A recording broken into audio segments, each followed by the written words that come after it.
Hi, everyone. Dorothea Hendriks here, your communication coach in presentation skills and in public speaking. My guest today is certified mastery coach and time productivity expert, Jennifer Soenen. She helps high achievers optimize schedules, align energy with priorities, and reclaim control of the most valuable asset, time. Welcome, Jennifer. Oh, thank you so much for having me, Dorothea. I'm excited to impart some wisdom and get to know your audience. All right, and let's get some tips here. And I see here your phrase, your key phrase is helping people go beyond the clock. Often we think in terms of managing our time a bit better, but you say the issue is not time management, it's how we relate to it, relate to time. What do you mean by that?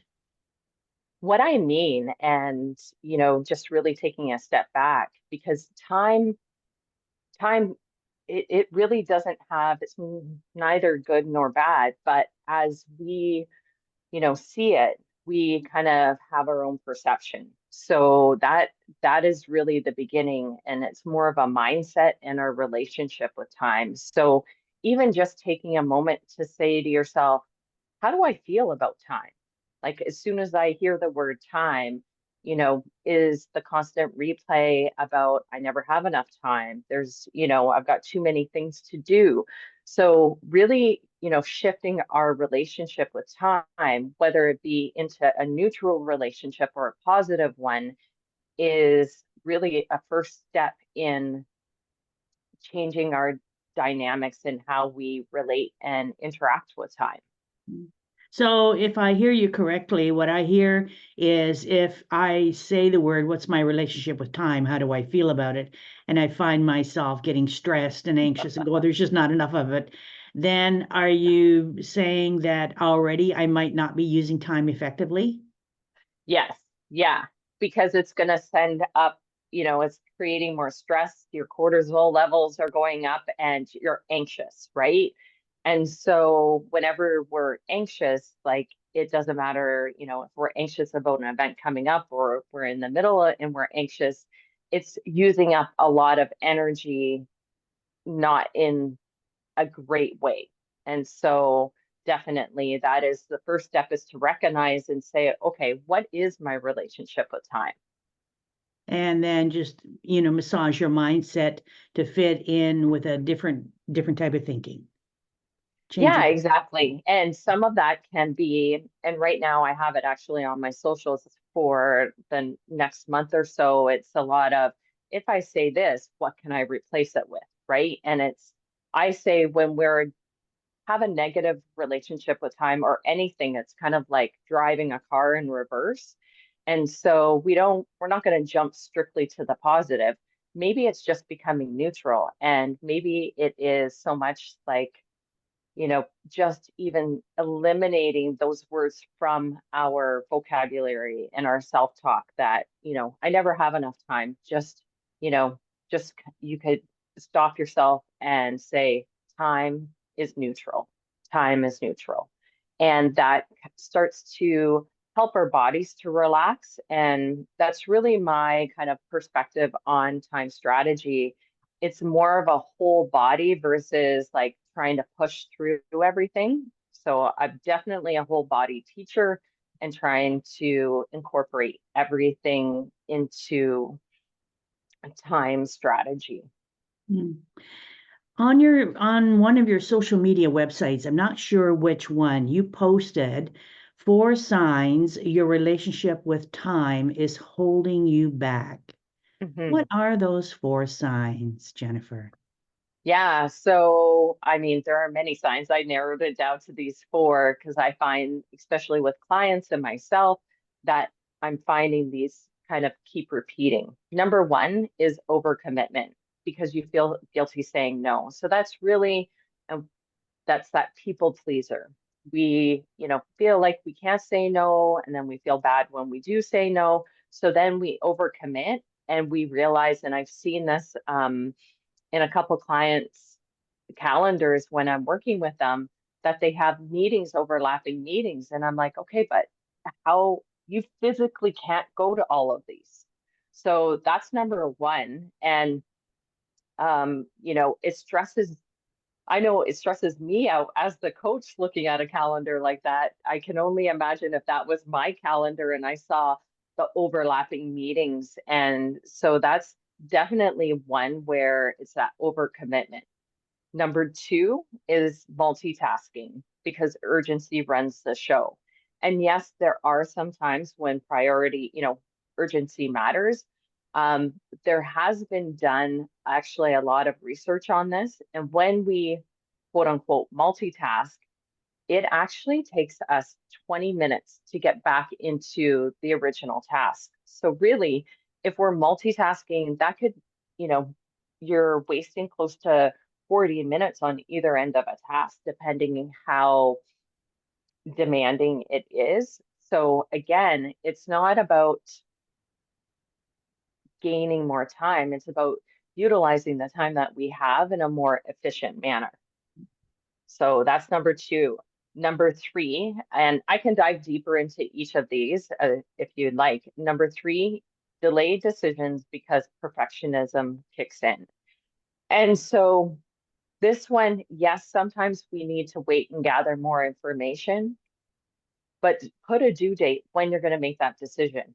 And if it's not you know, definitely a big needle moving moment, then make that decision, go with it, and then know if it doesn't work out the way that you want it, well, now you know one way not to do it, right? Albert Einstein was famous for this. Like he would try things so many times. And I use one of his quotes is, or sayings is, what would Albert Einstein do if he found a needle in a haystack? Well, he wouldn't just stop at the first one, he'd keep going, right? So he was more concerned about, okay, let's make a decision, let's go for it. So that really, I find, really helps people relieve the pressure of, oh, I'm not going to get it right this time, but let's see how we can narrow it down. And in fact, I have a great worksheet where I help people identify their top 3 to 5 values. And it's all about what don't you want so that you do what you know, so then you can know what you do want. And that kind of alleviates that perfection. Like they're so worried about they have to get the right ones. So that's number three, delaying decisions because that perfectionism kicks in. Number four is you wait for motivation instead of using momentum. And I've done this one personally, like with social media posts. Like, No. I'm going to wait until I'm motivated. And instead of consistently, bulk those out and so that you have the full month done. And momentum, consistency, research has shown it's the consistent athlete that gets the win. It's the consistent, business person, the salesman that consistently, makes that 5 to 10 calls a day that will get the most sales, right? So that's why, using that momentum and it's almost like creating that habit. Mm. Those are interesting. So we've got overcommitment, multitasking, and I didn't realize with multitasking, yes, you're always putting out fires. It's a sense of urgency. And the third one was, I think here, just not waiting to make that perfect decision, right? And perfectionism, putting off what you need to do. And the fourth one is waiting for motivation, right? So in a way, you procrastinate until you feel the spark of creativity is going to hit you on the head, right? Uh, Exactly. isn't that interesting? And as you say, there are many, many more, but those are the major ones. When it comes to your own career, I know that you also teach high school, but when it comes to your Yes. own career now, as you've moved into doing coaching and being a time productivity coach, what challenge have you had to face as you moved into your career as a time productivity coach? What challenge? Well, definitely juggling, I wouldn't say juggling, but managing and really strategizing on how to do both. And that was one thing. And that's really where the intentional calendar comes in, like making sure that I'm intentional with how I block out my time for the week and for the month. And so that's become a pivotal part of my process is, what do you want from the month? What do you want from the week? And how do you want to feel? So just really being super intentional and knowing that I'm not going to be able to do everything everyone else wants me to do. So I have to be really clear on what I want, and that will really alleviate and open up more time for me. Because believe it or not, yes, I teach high school, and I have my coaching business, and it's at capacity right now, and we're rolling out, and it's fantastic. But I actually have more space now than I did 10 years ago.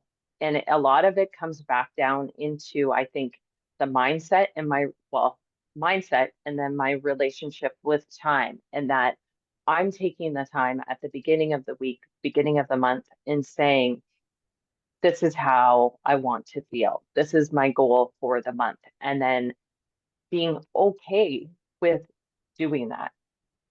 Hmm. What I also hear is that you're asking a number of questions. What do I want, right? What do I Hmm. want this month to look like? What do I want this week to look like? What do I want this day to look like? Which makes us stop and think, because often what happens is we do our to-do list and then just plow into the day and then Yep. go, oh my gosh, as things pop up, all you're doing is putting out bushfires. That's interesting.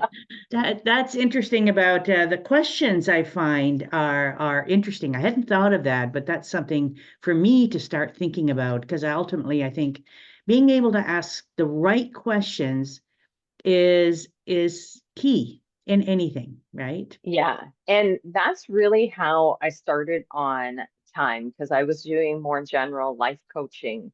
And I remember, looking at my calendar before I was a time strategist, before I was a coach, and just looking at it and going, oh my goodness, my calendar is filled with commitments for other people, which, I mean, it fills us up when we help other people.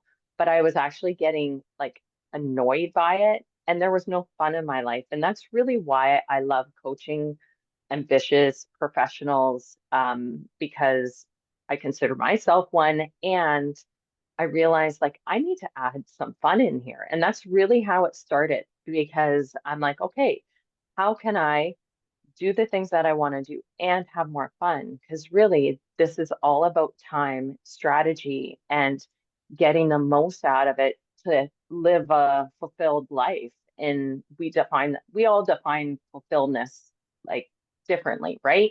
So I'm here to help people say, okay, let's really focus in on what you want, and let's make a calendar based on that. So focusing in on what people want, because often so that's interesting. So focusing in on what people want, because I'll just pause there. Because when I think of time, of being productive with my time, I only think in terms of work. But what I hear from you is that you're also asking people to, when they're thinking, it's just not about the work, but about some of the other activities that they can put into their life, find space to put into their life so that they can feel better. That word It fulfillment popped up, right? And then exactly. again, that's an interesting way to look at it. I hadn't thought about that because always when I think of even you as a productivity coach, I think, oh, slotting in the work, making sure I've got spaces for all my stuff. Never really thinking about, well, adding fun. Fun hadn't never entered the equation. Oh, And and thanks. if Yeah. you have, do you want me to share a story? I actually have a fantastic story about a client, Yes, please do. who I worked with, and she was business, like running the front office and everything, and we started working together, and she just wanted help with like how to organize her day. And because she is the office manager, like everyone's coming in all the time. So we were structuring her day. And then she found she only had time at night once she got her son down to open up her computer and get the real work done, right? And so we were together for 3 months, but I remember asking her after the first month because we did her time optimization roadmap and I was her accountability coach. And I said, so like, what are you doing at night now? And she goes, let me think. She goes, oh my goodness, because she was telling me about 3 weeks in that she started to make, you know, um, time with her friends, go for walks, and have more fun with her son and everything. And I said, so have you opened up that computer? And she said, no, I don't feel the need anymore because I'm optimizing my time way better. And really, like that just gives me shivers because that's awesome. And I'm thinking like Mhm. that's fantastic. I know it's worked for me. I share custody with my son and it's a week on, week off. So my calendar looks very different because it's like a 2 week rotating schedule. So, Yeah. everyone's different. Yeah. You mentioned something about sharing the time optimization roadmap. What is that? I mean, without going into too much detail and giving away secrets. Yeah, so it is a process where I map out your energy and then we combine your energy levels with your tasks that you have to do on a daily and weekly basis. And I give you that will be your roadmap. So, what you should be doing during peak performance time, collaboration and creativity time, and then low energy times, what are the tasks? Because a lot of times, and again, Harvard's been doing some actually research with business people and saying like use your peak performance time because you're going to start to gain like you can gain anywhere from 5 to 10 hours a week if you slot in the right task at the right time because it's it's actually your brain is wired differently as your energy changes.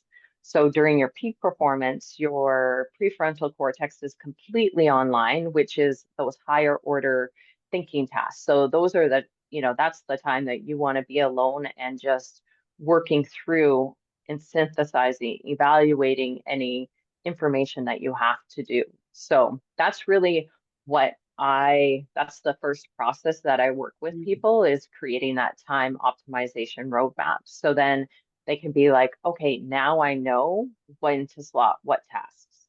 Hmm. Interesting. Jennifer, what do you see as your strongest skills when it comes to being a time productivity coach?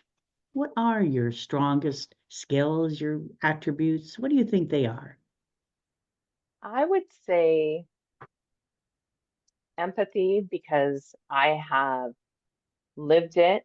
Maybe not all the scenarios, but I definitely have a diverse background with full of experiences, so I can understand where people are coming from as, a professional, single parent, and so that and I'm athletic, like I'm like to stay active.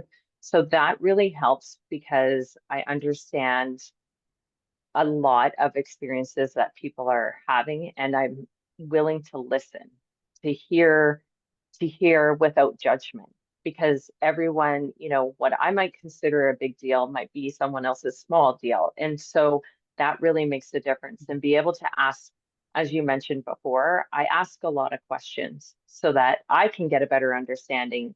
And sometimes throughout that process, actually quite a few times, people start to realize like, oh, okay, now I get it, and to move through that. So definitely the empathy. I'm very good at scaffolding, which I call strategy and strategizing and helping people get clarity. Hmm. And those are all valuable characteristics to have. I noticed on your website, and this was interesting to me, that you write hard work plus willpower plus determination got you to where you are. And you've already mentioned about some of your attributes. And so got you to where you are, which is a successful teacher. But you thought to yourself that wasn't enough. What was the pivotal moment when you thought, this is not enough. I want more? What was that moment? Well, a lot of it was definitely, I think there was two moments. The first one, like regarding time, was definitely through my separation when I realized like my calendar was full of everyone else's commitments but my own, and I didn't feel great. And then the second one was doing my mastery in coaching. And that was pivotal because I really needed to, like, it was a year-long process. It was Wednesday, Thursday, Friday nights because the just because of the time change and everything. So that itself is a commitment. And, with I have a partner and my son and everything. So that was really a pivotal because it took courage for me to show up all the time. And I think maybe I missed one or two sessions that entire time. And so that was very pivotal because that was me gaining knowledge, but also utilizing these strategies that I have been developing and really, making sure that it worked. And it did. It was successful. And I came out of that year so much more whole and alive, like feeling like I'm living life on my terms. Mm-hmm. So the teaching actually wasn't enough. You decided when you looked at your own schedule and your own life that you wanted to change. Hmm. And what pulled you into coaching? Oh my goodness. Actually, coaching, I had wanted to do coaching in my like 20s. So my mom had the Anthony Robbins like tape CDs, right? And I listened to them and I'm like, man, I want to do that.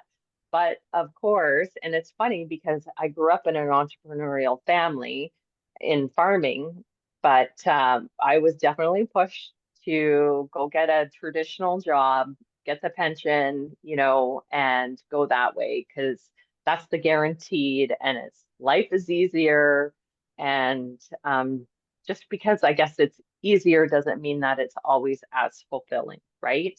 And so, it was on at the beginning of COVID. So everybody seemed to have a bit more time and we were kind of refrained. So I was actually really deciding between getting my master's and doing my coaching, doing a coaching certification. So it actually, I took about 2 weeks and did research on both because the costs were the same and everything. And it just took a lot of belief in myself to take that step towards coaching versus the traditional, masters in formal education. Mm. All right. What again? There's probably a lot more story to that story, but I'll ask you the question I have in mind here is considering what you've gone through to date, what has been your biggest learning now in coaching, not necessarily in teaching, although you're teaching all the time, even in coaching, Yeah. but what's been your biggest learning to date as a time productivity coach? My biggest learning to date is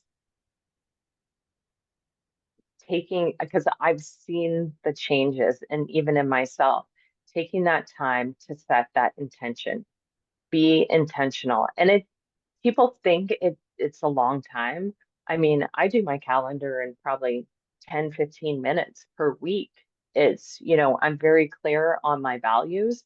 So being able to have a calendar that reflects my values, it really helps. And that's my biggest teaching is that, you know, planning creates freedom. And some people would think it's the opposite, like you're planning too much and it's constrictive. But in my opinion, and from what I have seen, it actually creates space, Mm. space to let the magic happen versus running around not knowing when you're going to fit that in your long to-do list, because I'm not a to-do list person. Like, when are you going to fit it all in? And so having that intention, you start blocking out that space. And even, peak performance, I tell my clients and myself, like, aim for three three times a week. Maybe it's not all 5 days, maybe it's not all seven, but 3 days a week, that will help you move that needle forward. And that just really, people underestimate the power of planning. That's an interesting comment, underestimating the power of planning. As you were speaking, I could see even where planning rests the mind. Hmm. You're planning because without a plan, our mental faculties sometimes can get quite scattered, Yeah. stressed in the process. Yeah. What have you found? We're looking at, the learning, but what have you found your biggest roadblock? What's been a roadblock that you have discovered that people face? And we've probably touched on it already, but the biggest roadblock people face when it comes to time. The biggest roadblock that I find the most common is being willing to make a meeting for themselves, like Mm. to block out time for their peak performance. And this kind of relates to people pleasing, right? Like, we're so easy to be like, yeah, look at my calendar, I can fit you in here, or be more apt to cancel the peak performance time because they feel like that's the only time someone can meet up. So I would say the biggest roadblock, I'm working with a corporate team right now, and we're coming to a close at the end of August. And yeah, like, people, please, 3 times a week, put in your peak performance, keep it like it's the meeting with the CEO. And it is your CEO time.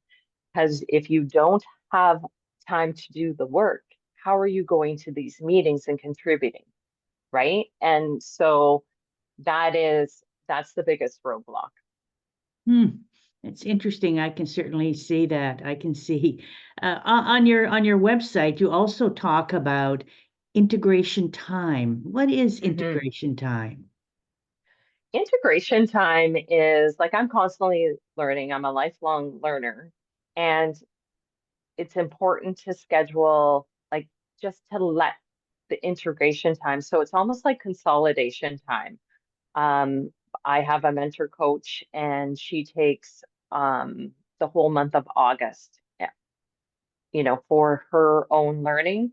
But that means that her clients have integration time. So all the learnings that we've been doing over the past like 5 months, now is time to kind of let settle. We can go back and revisit and relearn, maybe redefine, go back and have a good, you know, understanding and consolidate. So integration time allows us to just really let the body go, oh, okay, I've learned a lot in this last little bit. So it's a little bit of a reflection. I like integration for reflection, and to say, okay, do I want to change a few things up going forward? But to create that space instead of just constantly learning and trying to apply. So integration time is more self-reflection. It's your time. Yes. Yeah. Okay. All right. You mentioned having a mentor, so because that was a question I want to ask, if what role mentors play in your life, and I know you said you had one. Yes. Yeah. I've had a few different ones. Yeah. Definitely, currently Hannah Khan. She's from Toronto, based out of Toronto. And she definitely is self-image, which is like a lot of her work is phenomenal. And that has definitely helped me to level up, you know, just creating a new self-image, looking at how I look at myself, how I talk to myself. And I had definitely, they played pivotal. And when I started my coaching business, I hired a business mentor, a business coach, and she really helped get my website up and understand, the business side of things. And I mean, I have a degree in business, but once you start applying it, it's much different. Mm. So you've had a business coach and now you've got a coaching coach. Yes. Yeah. Yeah, Yeah. yeah. Yeah. And you For find sure. that the coaching coach that deals with personal image actually helps you in with your being a time coach, time productivity time coach. Yeah, exactly. And, have to really build up that confidence in speaking. And believe it or not, yes, I'm a high school teacher, but when I first started teaching, I wanted to say as few words as possible. And like, let's get into an activity, let's do this. And so it is interesting. So I really know over the last little bit that I'm definitely own own who I am and be okay in any room kind of. And so I found that very, very, very rewarding. Mm. What are three tips? Three tips when it comes to, managing our time, being more productive. What are three tips that you could give to people so they could tap into their potential and use their energy more efficiently? All right. Number one, and I can provide you the link, is take a look at your energy levels over the week and see where am I most like highly focused. And, I do it in more detail, but you can do it generally. Like people kind of know when their highs and lows are and Mm-hmm. really optimize that and in that peak performance and block that out. Definitely block it out. Keep it a meeting with yourself. Research has shown that it's a window of usually maximum 2 hours. And so it's not like you're 100% all day long. You might have high energy, but if you think about your brain activity, it would only be for about like 1 to 2 hours. Definitely block that out. And I always, tip number two, add on time before a meeting and after a meeting, before the meeting to prep for it. So in your calendar, I know for mine, it always will schedule an extra 15 minutes before and an extra 15 minutes afterwards so that I can prep for the meeting, review my notes that I've already prepared, but then even after the meeting to make notes and do it then, not do it later, because again, you're going to save time because you're in that energy from the meeting, or it gives you that time to send a quick email, a summary. You don't have to send it right away. You can write it. And then, the great thing about Google, you can schedule it in Microsoft, you can schedule your emails. But typically, I will write my emails right after my meeting and then schedule them because then it's fresh in my mind and I don't have to spend time getting back into the flow of the meeting or the presentation. So that I find very helpful. And number three, schedule well-being.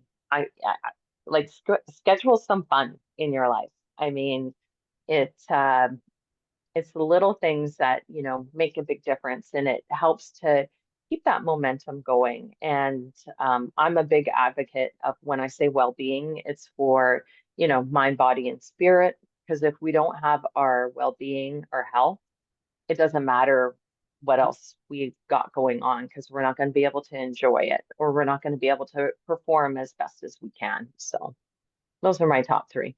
Mm.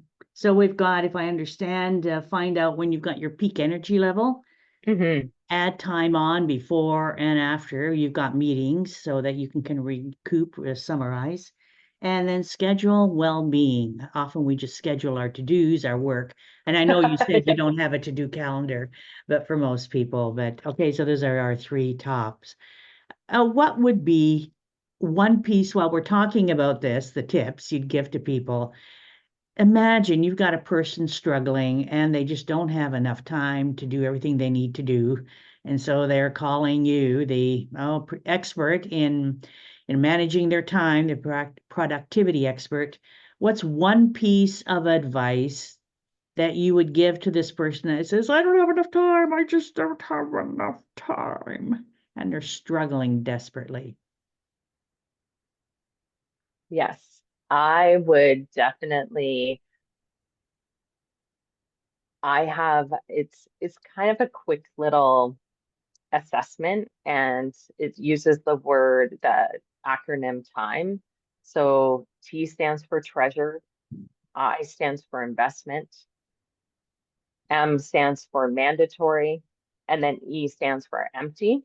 Mm-hmm. And I would get them to go through a couple of their days, and they would put where they think each of their, tasks that they did that day, where it falls into. And so treasure time is, family, your well-being, really that you pretty much what you do for your investment, your investment time is like your work, right? It's moving the needle and everything. So that treasured time kind of usually, we're doing that investment time so that we can have more treasured time. And then mandatory time is like laundry and, cooking and this and that. Empty time is scrolling and, Mm. going on a binge on Netflix and all of those. And that would give me information on, where we could start maybe maneuvering some tasks. So can we take a mandatory task and turn it into treasure time? A great example is, my son and I, we used to do, now he does his own laundry, but we used to do laundry together. And it went from, me just doing it to both of us from mandatory to treasure time because now we were together, right? So I find that is a good eye opener because a lot of times people say, I have no time. And it's because there's it's all over the place and they're reacting versus responding. So their relationship with time is a little bit off. What a great idea. What a great little assessment that is. The time, the TIME assessment. Yeah, I did not create it. I have been trying to search and find who created it because my business coach told me about it. And I'm like, people can understand that and quickly go throughout their day. And even if they don't do it, they start to think, okay, is this treasure time? Is this investment time, mandatory or empty? And people will start being like, oh, I got a lot of empty time. I do have enough time. I'm just, reacting versus responding. And that's when that intentional calendar comes in. Yeah, yeah. And which I love as well, and asking the questions. What is the biggest step you've taken outside of your comfort zone? You mentioned at one point when it came to teaching that you didn't really like public speaking, just get the kids into an activity. And you deal in you, Yeah. I know you teach high school, but what outside of that, what has been the biggest step you've had to take outside of your comfort zone to get to where you are today? Um, and a quick pause. Public speaking, thank you, because I listen to your videos and gather your tips. So that's really helped. Definitely my biggest step was being okay to be seen. And that's probably why right now my mentor and coach Hinakon has been so pivotal in the sense of it's okay to be seen. Like I've done 3 photo shoots since I started my business, and it seems now very common.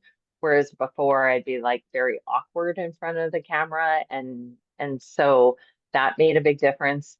Setting those goals, 2024, my goal was 24 podcasts. I think I missed it just by a little bit.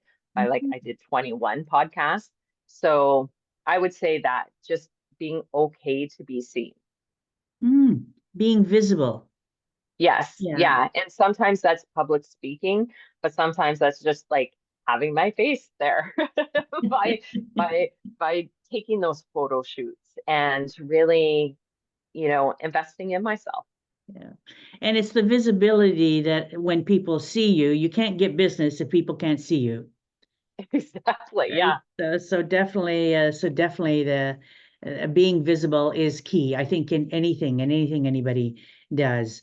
What's the craziest thing you've ever done, and would you do that again? Oh, so I had two responses, definitely. First thing, people pleasing. That is crazy because you feel crazy because you're just always reacting and trying to fit everyone in, and you're caring more about their feelings than how run down your body is, and that you aren't sleeping well, right? So no, would not do that again. And the other one was for my high school graduation. I convinced everyone that wanted to give me a gift that they could participate, and I went skydiving. And so skydiving and camping equipment, that was my thing. So definitely the skydiving. I realized that my ears do not equalize very fast. So I was like, I couldn't hear afterwards. And that I planned it that my grad party was like that day after I went skydiving in the afternoon, and I couldn't hear anyone. So I wouldn't do skydiving again. That definitely. So both no, those are two crazy things. And Wow. I'm sure I've done other things that I like keep doing, right? Because it's fun.